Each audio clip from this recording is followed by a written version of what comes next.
కోటగిరి వచ్చాడేంట్రా? ఆయన మన పార్టీలో చేస్తున్నాడేమో.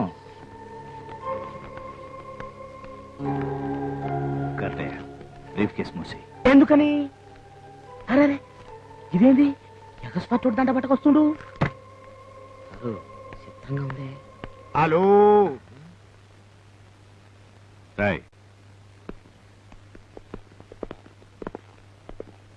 నేను మంత్రి అయ్యాక ఈ ఊరు చాలా సార్లు వచ్చాను. ఒకసారి నా కారు మీద రాళ్లు వేయించావు, రెండోసారి పేడ కొట్టించావు, మూడోసారి మురదాబాదు చెప్పించావు, మరిప్పుడు దండ వేశావు. హలో, నీకేసిన ఈ దండ మొదటిది ఆఖరిది కూడా. ఎందుకంటే నీ గురుడు మంత్రి అయ్యాక ఈ ఊళ్ళో సగం షాపులు స్థలాలు భూములు కొనేసాడు. ఆ మిగిలిన సగం నేను కొనుక్కుందాం అనుకుంటున్నాను. కాబట్టి బ్యాంకులో డబ్బు డ్రా చేసి కొనుక్కో. నా డబ్బుతో ఎందుకు కొంటాను? నీలాగా మంత్రినై ప్రజల డబ్బుతో కొంటాను. మీరెట్లా మంత్రి అవుతారు? వచ్చే ఎలక్షన్లకి మా వెంకటరామయ్య గారు గిదే నియోజకవర్గంలో మళ్ళా నిలబడతారు. నిలబడకూడదు, ఈసారి నాకు వదిలేయాలి. బెదిరిస్తున్నావా? చూడు కోటగిరి, పుట్టలో ఉన్నంతసేపు విషసర్పమైనా సరే నాగేంద్రుడని చెప్పి పళ్ళు పాలు నైవేద్యం పెడతారు. అదే పాము పుట్ట విడిచి బయటికి వస్తే కర్రతో కొట్టి చంపుతారు. రాజకీయ నాయకుల బ్రతుకులు కూడా అంతేనని మన సీనియర్ నాయకులు ఎప్పుడో చెప్పారయ్యా. అందుకే నేను ఆ పొట్ట వదిలి బయటికి రాదలుచుకోలేదు. ఈసారి నువ్వు నా మీద నెగ్గలేవు. నెగ్గుతాను. ఎందుకో తెలుసా?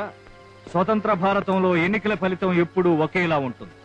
చెల్లని ఓట్లు 30 కోట్లయితే చెల్లే ఓట్లు 3. మతం, కులం, డబ్బు నీది నాది ఒకే మతం.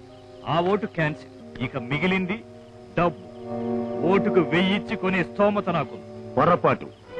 3వ ఓటు డబ్బు కాదు, దమ్ము. రౌడీ గుండాల దమ్ము.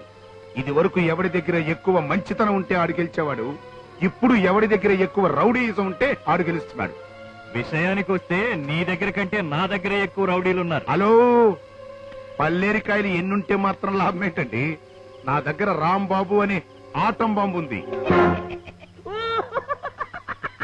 మీ రాంబాబు ఎలక్షన్ అయిపోయిన దాకా బయటకు వచ్చే ముచ్చటలేదు. ఎందుకని? వాడింట్లో బాంబులున్నాయని గంట క్రితమే పోలీసులతో రైడ్ చేయించి మూయించేశా. వెళ్లి చూసుకో, పోలీస్ స్టేషన్ లో ఉంటాడు.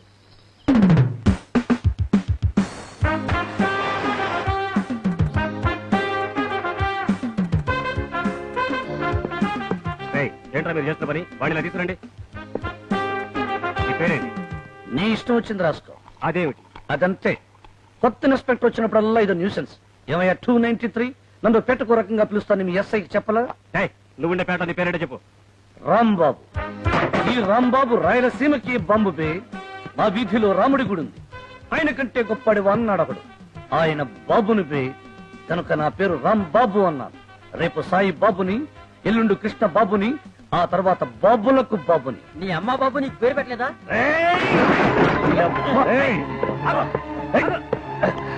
నీ అమ్మ బాబు పేరు పెట్టదంటే ఏంటో స్పీడు. ఎవడైనా అమ్మ పేరెత్తే ఆడి పేగులు తెంచి పిల్లలు వాయిస్తా. తల్లి చెల్లి ఏ గల్లీలో లేని సిల్లి నాకు నాతో పెట్టుకోదు.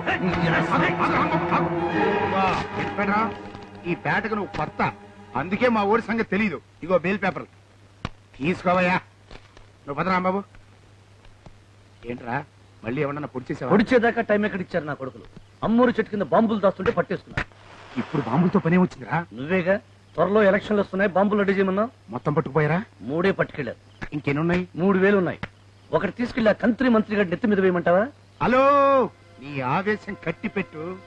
ఆడి ఆదాయం మీద దెబ్బ కొట్టు. ఆ మంత్రి గారి బామ్మరి సారా పాటలు పాడుకున్నాడు కదా, ఇప్పుడు నువ్వు దొంగసారా తయారు చేసి ఆడి పేరు మీదుగా దేశం మీద కొదులు. నిన్ను అరెస్ట్ చేసినందుకు ఆడి మీద కట్ట తెచ్చుకో. ఓహో, నీ బ్రెయిన్ ట్రైన్ కింద పెడితే ట్రైనే కూలిపోద్ది. ఓ 500 కొట్టు. ఎందుకు? ముందు పొందు, తర్వాత మందు, ఆ తర్వాత విందు, ఆ పైనే కామందు. మొత్తానికి నువ్వు టైం బాంబులో మందులు అంటాడురా. వస్తా. మన మంత్రి గారు ఎలక్షన్ లా 50,000 ఓట్ల థంపింగ్ మెజార్టీతో గెలిచారు. గట్లయితే కూడా గీరకు మన శక్తి లేదు. మళ్ళా ఎందుకని? ఎలక్షన్లు గెలవంగానే మన ఊళ్ళో మత కలహాలు తెచ్చి ముఖ్యమంత్రిని దించే శక్తిని మన మంత్రి గారు సంపాదించారు. గట్లయితే కూడా గీనకు మన శాంతి లేదు. ఎందుకని ఇంత పెద్ద ఆయన మూసేయించిన రాంబాబుని గా కోటగిరి బెయిల్ మీద తీసుకుపోయాడు. ఇంకా నీ మంత్రి పదవి ఏం చేసుకోనీకి? గా హుస్సేన్ సాగర్ లో బుద్ధులు పంప పక్కన ముంచేనికా? నేను మూస్తగాని గాడు సారా బట్టి తెరిచిందంట. మన ఏ క్లాస్ రౌడీ రానా గాని గా రాంబాబు గారి మీద పంపితే ఎట్లుంటది? నేనేం చెవులో చింత చెట్టు పెట్టుకుని కూర్చోలేను. ఎక్సైజ్ ఇన్స్పెక్టర్ ను పంపించా. ఈ కేసు కింద రాంబాబు గారిని మళ్లీ ముయించేస్తా.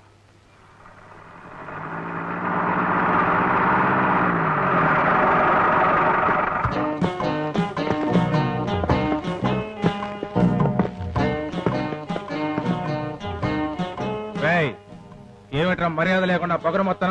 నువ్వు ఈ ఊరికి కొత్తలే, నా గురించి నీకు తెలియదు. అయినా కాకి కలర్ చూస్తే కాళ్ళు తడిచే రకం కాదు నేను. అలాగా? ఇప్పుడు నువ్వు కాస్తున్న సారా కేసులో ఇరికిస్తే కింద నుంచి పైదాకా తడుస్తుంది. ఏదేదో మాట్లాడుతున్నావు. అక్కడ కాస్తున్నది సారా కాదు, వేడి నీళ్లు. నీళ్ళ? నమ్మకం లేకపోతే తాగి చూడు.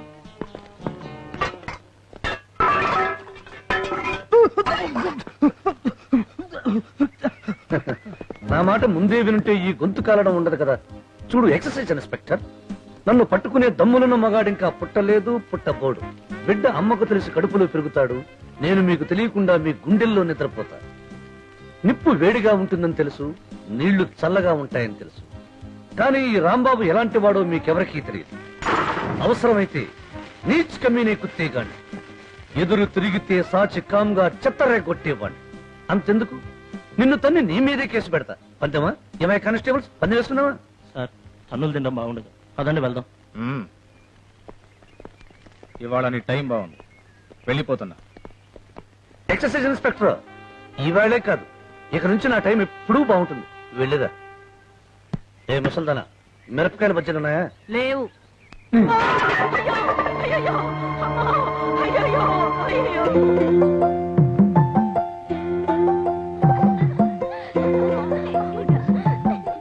మీ పేర్లేంటి? పేర్లు మాత్రం బాగున్నాయి. ఏయ్, నీళ్లు నాకు, కొబ్బరి నాకు, ఖాళీ చిప్పులు మాత్రం మీకు. మీ చిప్పులు మీ ఇష్టం, ఏమన్నా చేసుకో.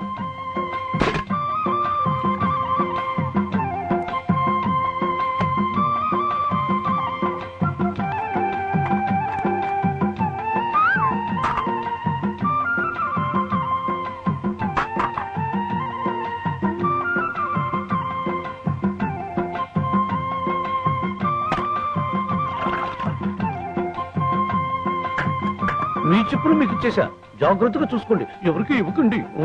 వీడి చేతులు పడిపోను, వీడు చస్తే కానీ ఈ పేట బాగుపడదే. అవునే.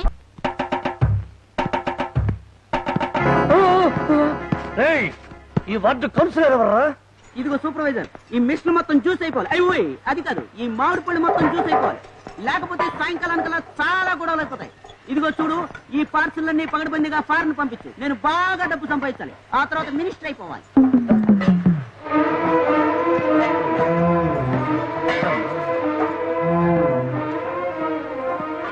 బాబు నాయనా, 4వ వార్డు కౌన్సిలర్ నువ్వేనా?